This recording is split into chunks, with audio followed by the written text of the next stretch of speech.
నల్గొండ జిల్లాలో దారుణం చోటు చేసుకుంది.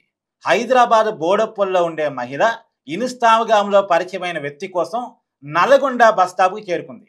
నల్గొండ బస్ స్టాప్‌లో తనకున్న 15 నెలల పాపని అక్కడే వదిలేసి, అక్కడికి వచ్చినటువంటి ఇన్‌స్టాగ్రామ్ ఇన్‌ఫ్లుయెన్సర్ తోటి బండెక్కి వెళ్ళిపోయింది.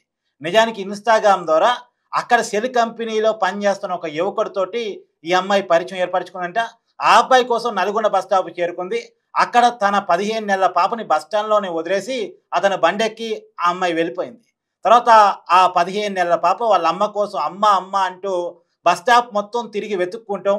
అమ్మ, అమ్మ అని ఏడవటం స్టార్ట్ చేసింది. అది గమనించిన తోటి ప్రయాణికులు, ఆర్టీసీ అధికారులు ఆ పాపను దగ్గరకు చేసుకొని విషయాన్ని గమనించి పోలీసులకు సమాచారం ఇచ్చారు.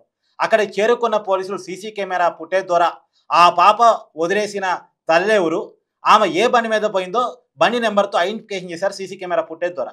తర్వాత ఆ బండి నెంబర్ ఆధారంగా ఆ బండి యజమానికి ఫోన్ చేస్తే, నా స్నేహితుడు ఈ బండి తీసుకుపోయాడన్న సమాచారాన్ని ఇచ్చారు. మిగతా సమాచారాన్ని కనుక్కున్న పోలీసులు గంటల వ్యవధిలోనే బండి మీద వెళ్తున్నటువంటి ఆ ఇద్దరిని తమ అదుపులోకి తీసుకున్నారు. నిన్న ఆదివారం రోజు ఆ పాప తండ్రిని కూడా పిలిపించి కౌన్సెలింగ్ ఇచ్చి, ఆ పాపని తండ్రికి అప్పజెప్పి కౌన్సెలింగ్ ఇచ్చి పంపించారు.